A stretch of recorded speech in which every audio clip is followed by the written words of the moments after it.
session we will see what we mean by superposition theorem and how this superposition theorem can be used in order to analyze the circuit when there are more than one voltage source in the circuit. So friends, we will be recording this session by making the use of the iPad.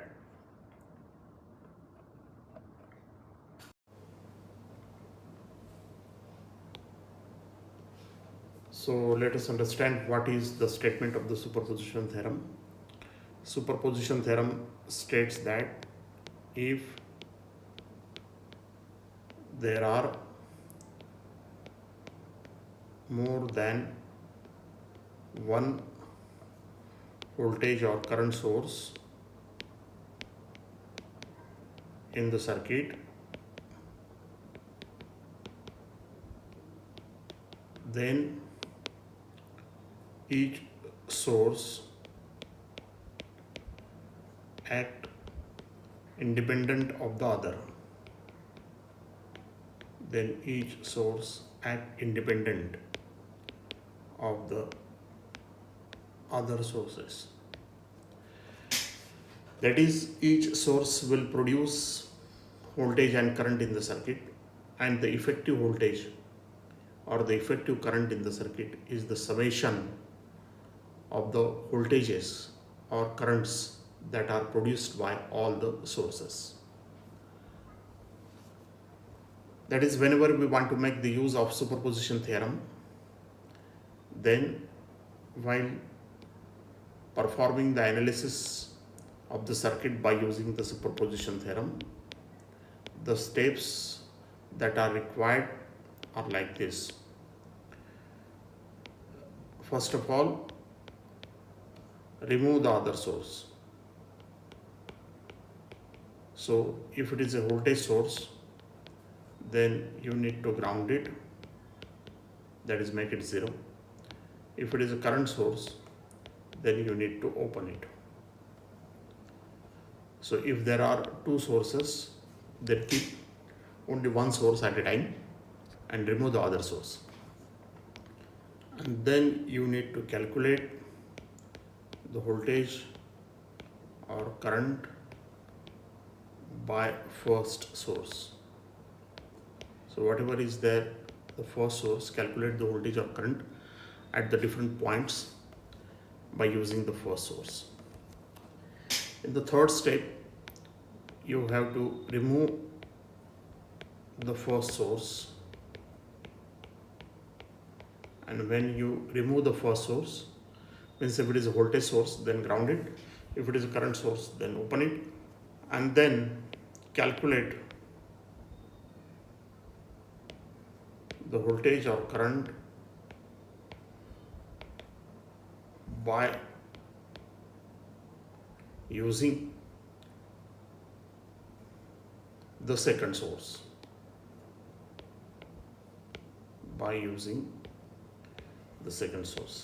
And finally, you have to sum all voltages together, or you have to sum all currents together in order to get the effective value of voltage or current in the circuit. So these are the steps whenever you want to apply the superposition theorem.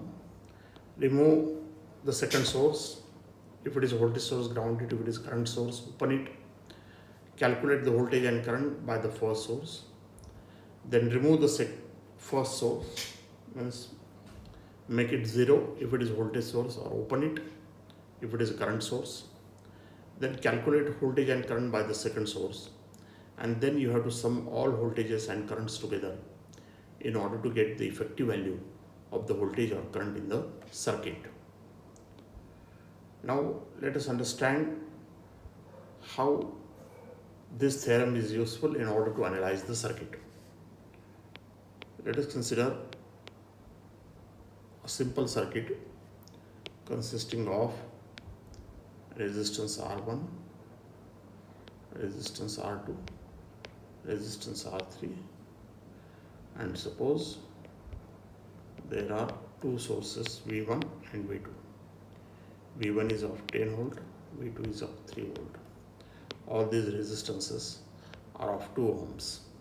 And suppose I want to find out the value of current I1 flowing through the resistance R1 by making the use of superposition theorem.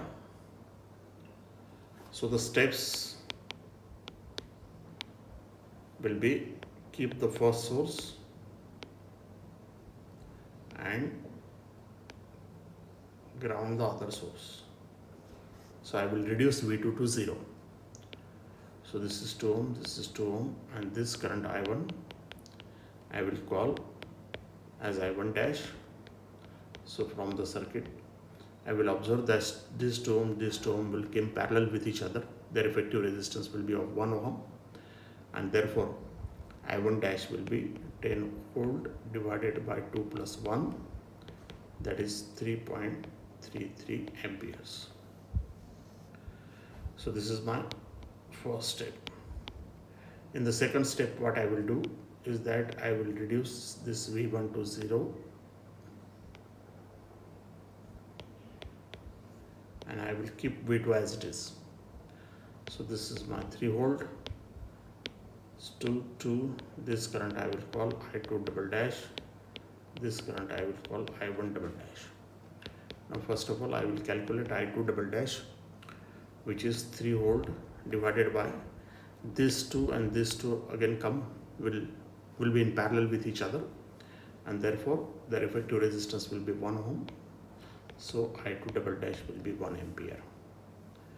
And now I can calculate I1 double dash, which is just nothing but I2 double dash into R3 divided by R1 plus R3. So this is just nothing but 1 into 2 divided by 4, that is 0.5 ampere. So now I can calculate I1, which is I1 dash minus I1 double dash, because their directions are opposite to each other, and therefore it will be 3.33 minus 0.5, which is 2.83 ampere. So one can easily observe that by making the use of the superposition theorem, we can calculate the value of I1 dash as demonstrated in these steps. So superposition theorem tells us that if there are more than one voltage or current source, then each source will act independently of the other source.